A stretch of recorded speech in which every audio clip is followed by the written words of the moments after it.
Escape Podcast, your weekly escape from trying to rescue Catwoman from the quantum realm with a broken GPS and a submarine. I am one of your three co-hosts, White Anglo-Saxon Protestant, and I am joined by... Well done, sir. You're well done, sir? Popeye Sailorman. Popeye Sailorman? Okay. I like well done, sir, better. I don't want to be well. No, that. And I am Baba Yaga. Baba Yaga. Baba Yaga. Welcome to our Escape Podcast. Escape with us as we discuss the new hot release, and in my case, much anticipated, thoroughly excited to watch and have watched Ant-Man and the Wasp. Yes, indeed. So let me reference Nathaniel. First of all, how great was Michelle Pfeiffer in this movie, right? And she still looks good at 60 years old. She could suit up like Catwoman and still be the second, probably best Catwoman so far. Yeah. Second to the first Michelle Pfeiffer movie. Yeah, who was the first one, best one. So she's a lovely she'd only lady. be second to herself. There's still anyway. As you were. I just had to say that. I'm just so impressed by. Yeah. Okay.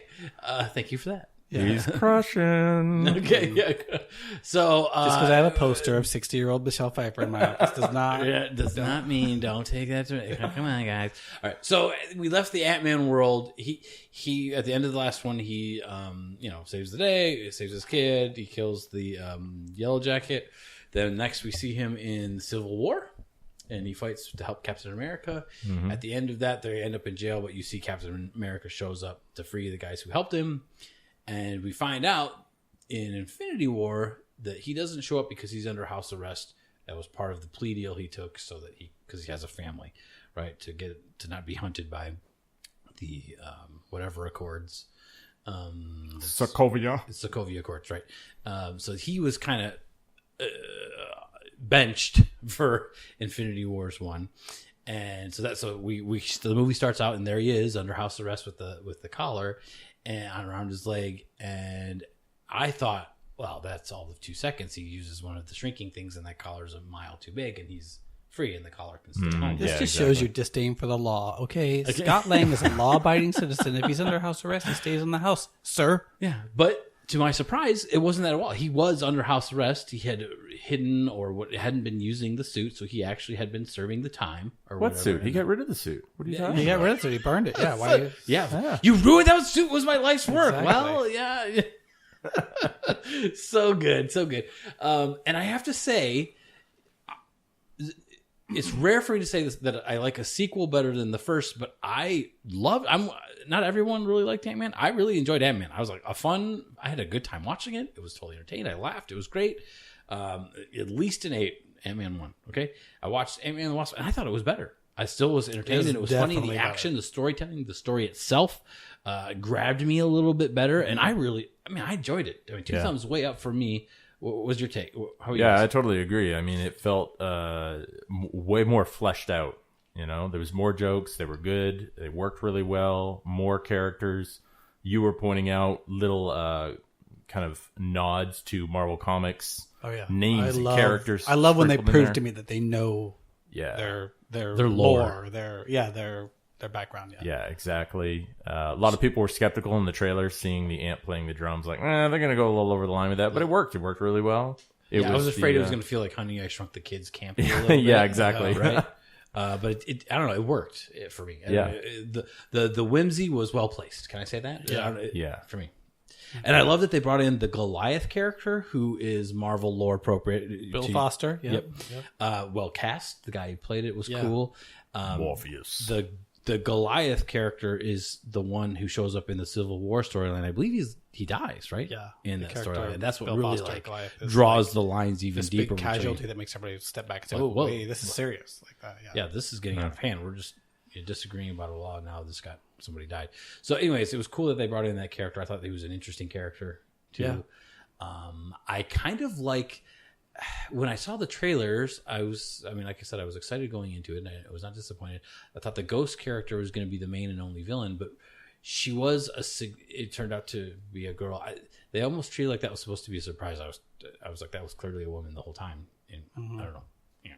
Anyways, but again, I love that Ghost is an actual villain from the Marvel universe, not a female, but who cares? They did it. I feel like they did a really good job on the take of. They made the look, the sort of the weird mask, weird mask, and the costume and everything. As long as very, the characters, right? very Who cares, right? Yeah. apropos and accurate to the comic, which I love that. I love when they do their homework there.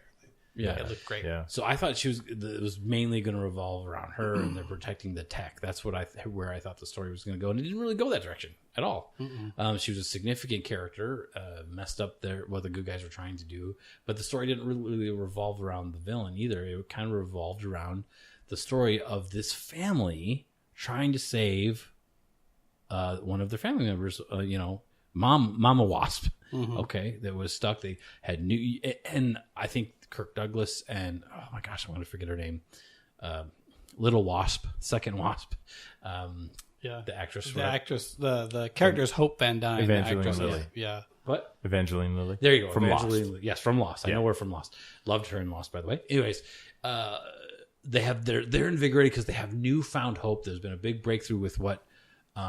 And I love that it was the breakthrough that Ant-Man did in the first one, being able to go subatomic and come back alive. Yeah. Proved to Ant-Man Sr.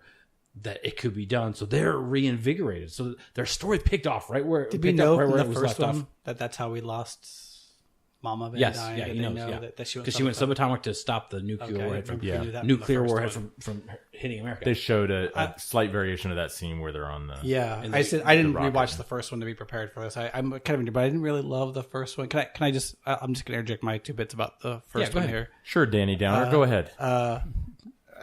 Well played. I loved it. Captain Contrarian. No, I did. It was a silly movie, right? But it didn't grab a hold of me really, because I don't know. I just didn't. It felt like they just had to throw a character out there. Let's just get a movie out. I felt like the villain was kind of this manufactured other guy that can also shrink small, which I was not interested in. I don't. But the Yellow Jacket, being Yellow Jacket and losing his mind was lore appropriate. Although anyway, go ahead. If he is lore appropriate, I have no memory of the character. It's usually actually the good guy. It becomes it because he loses his mind from growing big. Hank Pym kind of every time he goes big, it wears on him, and he goes big and it makes him mentally unstable. He goes into hiding and comes back as Yellow Jacket. He's like, look, I'm a little bit crazy, but I help people. Either way, I don't know. The whole movie just felt like we just have to get from here to here. We just have to get an Ant-Man. So let's find a villain. Let's find a story and just get so that by the end of the movie we have an Ant-Man. And so let's have some funny along the way. It just didn't. I was like, okay, well you have an Ant-Man at the end of this movie. That's what you want. So I don't need to. But this one didn't feel like that. I thought the story was really good. No, the sequel was amazing. I love the story. I felt like the jokes were better. I felt like the action scenes were better. The plot connects with me, and I hope other people more, because it is about family now. It is about, we have to find our mom. Our mom's missing, and we're going to get her back, and we're going to do whatever it takes to get her back. And so it would almost be just a Wasp and Hank Pym movie, but they need some help from Scott Lang briefly. Yeah, the new Ant-Man. Ant-Man. And I buy into the writing and the acting of Evangeline Lilly and Kirk Douglas, or Michael Douglas, sorry, as a family trying to save the mom. Yeah. Like, I buy into that story. I find myself rooting for them. Mm-hmm. That becomes the main plot line for me, not the fighting the ghost person. Yeah. Interesting character. Even the arms dealer guy who's trying to steal the tech. All cool. Way to make the story more awesome and exciting. It's an interesting side plot that interrupts the main plot, I feel like. Yeah, but resolving this tragedy of finding mom and saving mom was cool. And I enjoyed the ride of the part of the story. I enjoyed that. Yeah, no, they had a lot of great scenes to pull you into that, like when they're playing hide and seek and she hides in that giant closet thing, where whatever it's called. Wardrobe. Mm-hmm. No, it was more of a giant closet thing. I baited you right into that one. Just reel it in. That was awesome. Captain Gullible. That was awesome. Oh, well done again, sir. 2 times in one podcast. Yeah. I'm no longer Baba Jaja. I am Captain Gullible. Yeah. But another example of the great joke deliveries, you know what I mean? Like, it just was perfect. The visuals of the quantum realm, you know what I mean? Like, they really go deep on that was really cool. Showing all I that. hate when they go super sciencey on certain stuff. Like, you're just going to lose people and it gets wonkish and weird. Yeah. But the quantum zone was, and the journey to the quantum zone, getting smaller and smaller, like different smaller and smaller life forms, right? Just getting smaller. it was so cool. It was a cool visual and it was a cool adventure. Yeah, I just enjoyed all that. I don't think we ever found an answer to this, but I also was intrigued by the suit that Hank Pym wears. Because when he gets in the little mini submarine, he puts on this suit, and to me, without knowing, I was like, "That looks like some classic throwback." I don't remember it being any sort of classic styling of suit. It could be, I suppose. I just don't remember it. The one that Hank Pym puts on to get inside classic styling of what? Like, I didn't know if that was an old school Avengers, throwback Hank to a Pym comic. Comic, maybe. Oh, yeah. It could have just supposed to have been cool like suit. a spacesuit version of the Ant-Man suit. That maybe that's all they were doing. It might. I don't remember it being. I felt like the first movie Ant-Man was probably the most throwback. How it had the very obvious microphone piece that comes down. That's very old school. Hank Pym. Kind of with the little antennas. Right. And also, how awesome was the little Hot Wheels collector case with all the cars that come out of it? I was like, that's so awesome. I was thinking of you, Nathaniel. I'm like, dude, this is exactly like man. Nathaniel's alley. Like, and again, can I say I love too? There's a Marvel storyline where something very similar happens. Janet Van Dyne has to shrink subatomic to avoid like an explosion or something, and then she gets stuck in the microverse. I think they call it the comics, but it's very similar for several years. Mm-hmm. And when they find her, eventually she is dressed almost exactly like Janet Van Dyne is in the movie when they find her. Really? So I was like, yes, they nailed it. Exactly. I love when they, again, do their homework. I love it. And another component of them finding her, probably one of the best scenes, because it catches you off guard, is when Scott Lang is abruptly and for no apparent reason totally taken over by her. I love that. And he starts talking like her. He opens with this line of, I've been down here for 30 years, and that's your audio cue of like, okay, it just shifted. And then he does this amazing delivery of like holding their hands and like, talking to them and stroking their faces. I love it when a male actor can do all of these small little things that women do, right? And get them all right. Let me interject here. This, not to sell you on another movie, but if with a wife or girlfriend or husband or whatever, a great movie to watch with Robert Downey Jr. by another movie of Marvel fame. Iron Man. Early in his career, it's called The Heart and Souls. I think it's from the 90s. You were going to say Infinity War. Huh, okay. No, it's called Heart and Souls, and it's about it's a romantic comedy. So it's a great like a little date night movie. It's older, but anyway, he several times Robert Downey gets sort of taken over again by women. And he does that just like in the movie. It's so hilarious and funny that like he has to do a Paul Rudd and he has to do a Paul channel Rudd, his inner woman. In fact, if anything, I think Paul Rudd might have studied Robert. I was going to say it makes you wonder if he watched it as like a reference. Yeah, pretty awesome. But he nailed it. I loved everybody's performance. The gal, she's new to me. The one playing the ghost, I believed her in her role and her character. In fact, if she's under that much pain, she's actually by the time I'm like, you're actually probably a pretty darn good person to have not like gone ballistic already, like if you're in that much pain, right? Thinking that you only have like a week or so to live, you get pretty again. It's another formula for a good villain where there's moments in there where you sympathize with her situation and you're like, I would probably do almost anything as well, especially if I knew the clock was ticking down like that.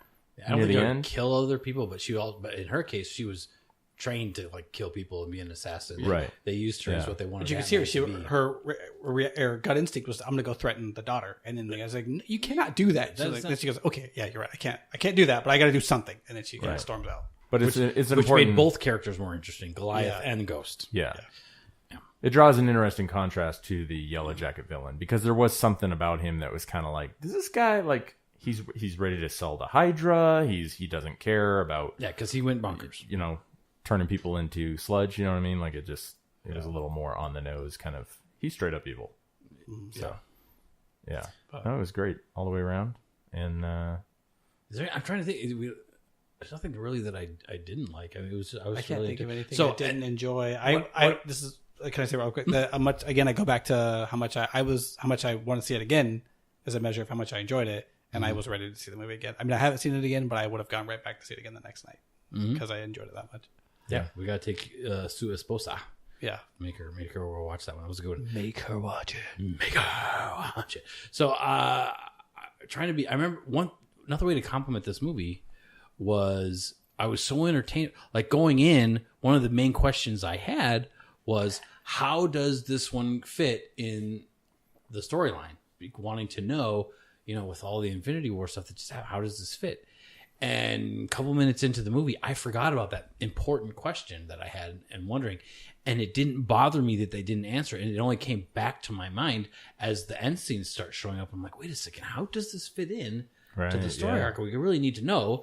And then there's the bonus scene. Are we ready to spoil the end for people? Are we going to do that? Yeah. Spoiler alert. We're giving you time to stop this now if you have not had it. So at the end of this sentence... that I am dragging out. This spoiler will be here. Okay. Presently. Yeah. Okay. Period. So he's in the quantum realm trying to get more of this healing nectar or whatever that Mama Wasp used to help the ghost feel better, stop hurting. They're going to get more of it for her to try and cure her. And while he's in the quantum realm, he loses contact with Mama Wasp, Daughter Wasp, and original Ant-Man. And it pans out to the quantum realm to them around the equipment, and all you see is ashes falling to the ground. Yeah. And I thought, boom, that's it. That's how it fits in. So that was taking place during, because the events of Infinity War, although galactically important, very few people on Earth knew what was going on. And like when you cut to the scene with Nick Fury and Maria Hill, they had still no news of Stark. I mean, that's all they knew. Yeah. Because the rest of it happened in Wakanda, which is the most isolated country in the Marvel Universe. So it wasn't really publicly known. So it makes perfect sense for that to have been happening simultaneously as Infinity Wars was going on. And it ends, you're like, oh my gosh, she's so screwed. I was grateful that we see that Mom survived there all those years. So he's not like dead. They can go find him, hopefully, although I have no clue who is going to go find him or even know to go look for him because the three people all got powder. Here's where the rumor mill kicks in. All right, rumor mill time. Because Jenna Van Dyne makes the comment to him before he goes down in there. Watch out for these pools here, this thing here, and the time vortexes. Yes. She should have said time vortices. Learn your grammar, okay? 0.1 lost, 9.9. Exactly. Yeah, so there's a possibility there that he will get him out of that. Get out of that by time travel. There's a bunch of other theories going around about time travel. People talking about Thanos sitting on his farm at the end of Infinity War being time travel because it's Titan, but a lush, fully grown Titan. Oh, I just assumed it was a different planet. I assume that too, but I guess I'd have to rewatch to see if there's if you could line up maybe the way Titan looked at the time and if it looked the same when he's back then too. But people are saying it's a different planet. I assumed it was a different people are saying that's. This is another. Can I share the game's that I've heard? Yeah. So supposedly some of these sets that people have been seeing and people leaked are very similar sets to the first Avengers movie. So time and travel. They're thinking. Maybe Ant-Man travels back a few years to that time period when the Avengers were a new team. Yeah. So something. That's cool so to Thor me. will get his hair back? Thor gets his hair back. Oh, maybe he gets Mjolnir back. Mjolnir back, too. Think about how awesome that would be, though. I mean, I'm already pumped Mjolnir, for everyone. the second half to be Has like to make sure it's right. a journey down memory lane. You know what I mean? Like if the second half of Infinity War is going to be like, let's just go back and revisit the Battle of New York. Let me say that is this an awesome way to wrap up like a beloved like a thing like to give those reminders. Of like when they give the last episode of Seinfeld, or all the characters that he screwed over. You know what I'm saying? Or any of the that wouldn't be awesome. bad to kind of wrap just appreciate all of these awesome moments. It would be very classic. Oftentimes when in the comics, I hope they don't. If they do something, they better not force it and ruin whatever story they're trying to tell. It has to fit. When they're wrapping up a volume something of the Avengers and the Avengers are disbanding or something like that, there will be the Avenger. There'll be something that they takes you back through the previous several years of comics or something. So it's a very comic book Marvel thing to do. Yeah. So. And now that we've transitioned into the Infinity War podcast, as we normally do, I feel like it's important to make an announcement, unless you've been living under a rock and you haven't heard. August 14th, right? That is the date. Mark it down. Take the day off work because that's when the Blu-ray comes out for Avengers. Buying Infinity it. War. There's a steelbook available at Best Buy if that's your thing. There's a special edition available at Target if that's your thing.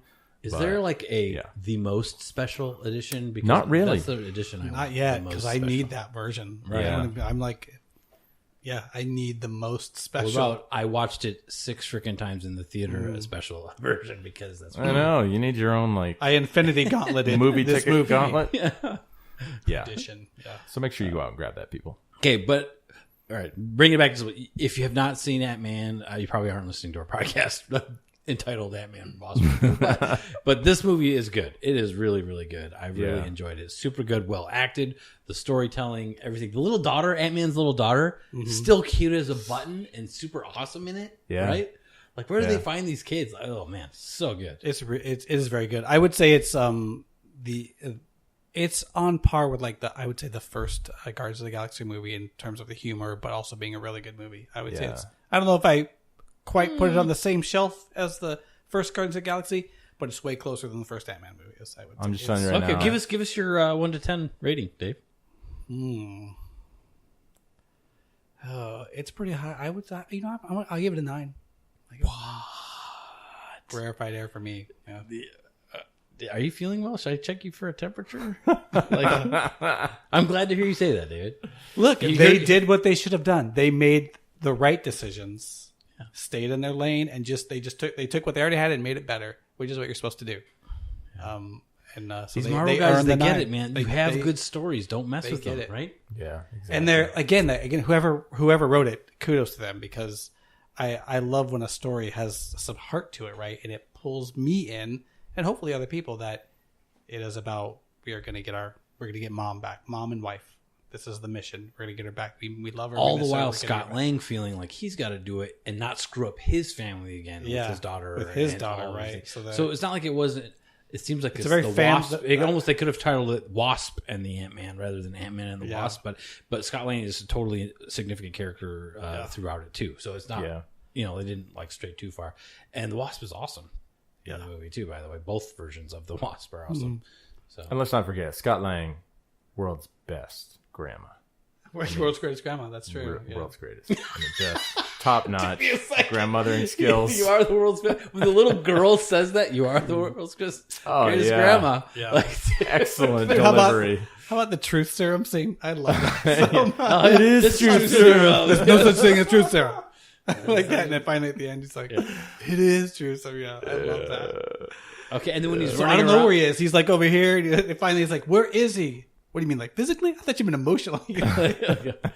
Oh yeah, and I thought I thought maybe I would get a little sick of what's his name with his rambling stories that are like hilarious, but they did it again. They worked it in, and it was still totally hilarious. Oh yeah! It's like once you put the dime in that jukebox, you just have to let the song play. Yeah, and all the people, basically like lip syncing him delivering the lines as he tells the story through their voice. Oh yeah, I love so that. Good. Yeah, I love it.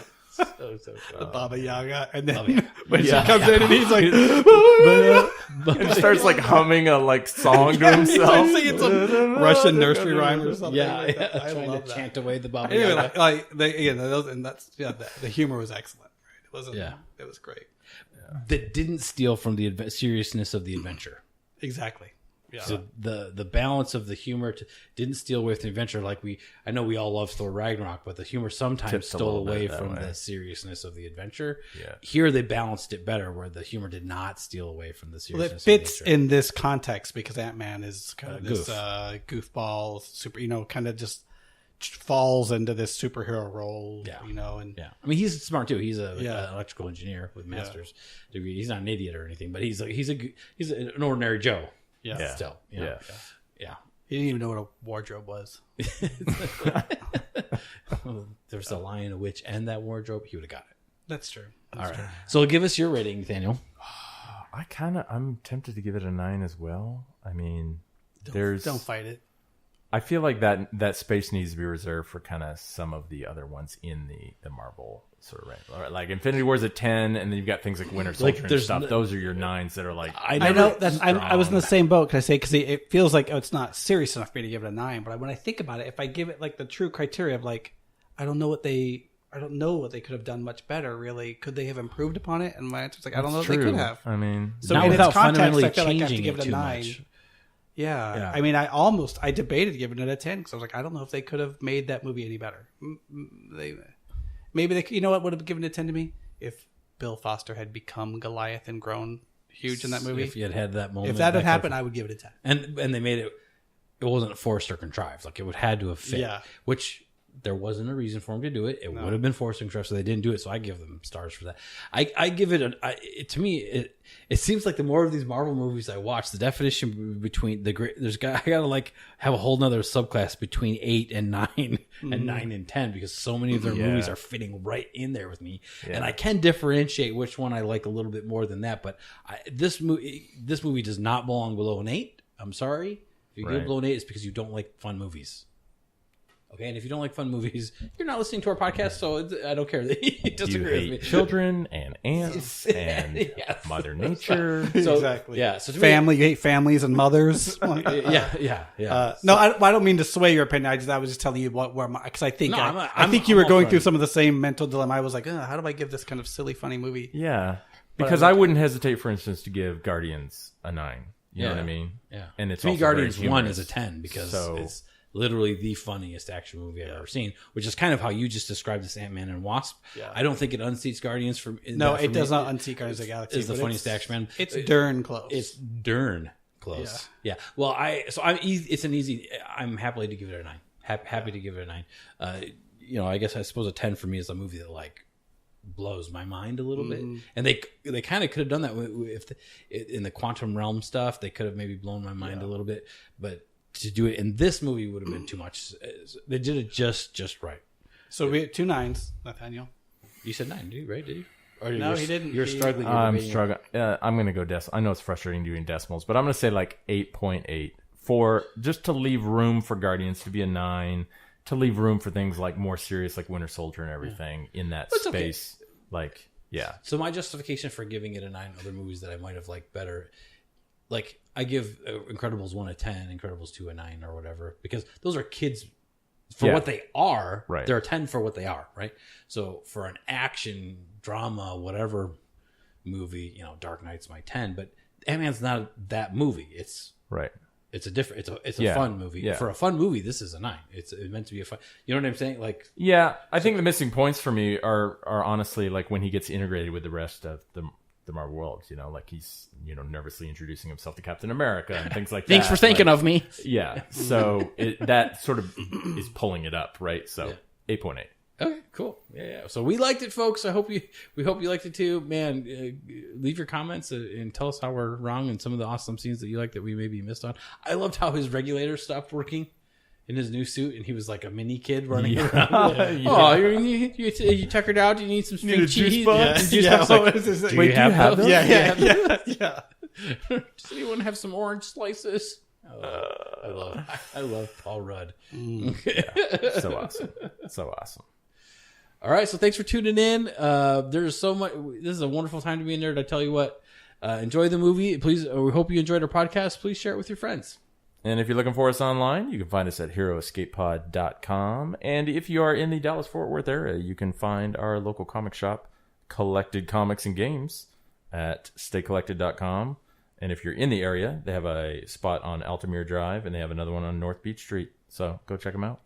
They're really friendly guys down there, too, to chat with. I'm not a chatter with strangers too much, but I stopped in after I saw Infinity War. And, after you see that movie, if people recall, if they saw it opening weekend, right, you wanted to talk about it so bad, but you couldn't with other people until they'd seen and felt the gravity of it. And I walked in there, and I was like, have you seen Infinity War? He's like, yeah. I was like, oh, good, we can talk. And then we both like relaxed, and we talked for so long about Infinity War. Yeah. And I would say the couple times I've been there and I didn't know a specific storyline, comic book stores will still be valuable to people if they keep doing it. I go on like, I want some more Spider-Man. This is the type of Spider-Man I like. And those guys can tell you, oh, then you need to read this storyline or that storyline.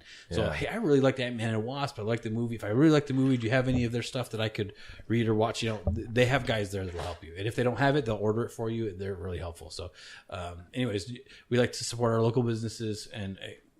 Yeah, and they do an awesome video every week with the new comics that are coming out. I don't know if you've ever checked it out on Facebook, but the guy, Mike, that works there does hilarious commentary while he goes through all of the new issues that are coming out every week, so that's worth checking out. Cool.